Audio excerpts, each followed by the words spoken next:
So the Biomek Span 8 pod can also do cereal dilutions, which is very useful. So the way I usually have people set it up, and I have green food coloring here, is to have the most concentrated samples on the left, and then filling it in with your solvent. And so the program that I have up right now, it'll bring up 20 microliters, take it to the next column, mix it with 20 microliters buffer, bring that up and do a cereal dilution this way.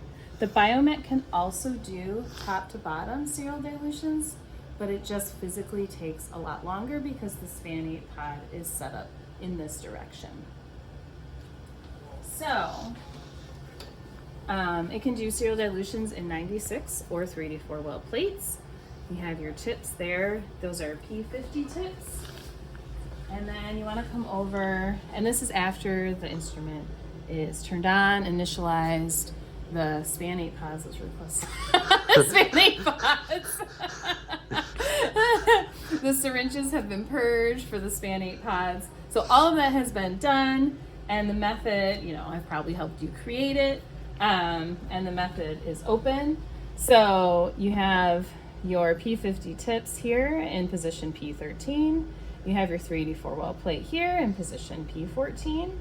And then you can click on the step, and this is really nice because you can select where in your 3D4 well plate you want it to start doing your cereal dilutions, and theoretically you could do them across the entire plate. Right now I just have it going for the first 8 columns and in this quadrant, right? But you could also do it all along here and go this way.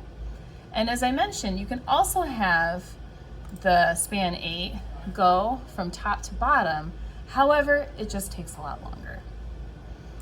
Okay, so we have, again, our pipette tips here, our plate there. We double check that everything is good. We hit run. All right, and we hit okay. And so the spacing on the Span 8 pod, it can do a 384 well plate, but it only has a spacing of 96 well, so it goes every other row, so that's why it only has 4 pipette tips on there right now. And here is the final product of a 1-to-2 cereal dilution using this Span 8 pod on the Biomek.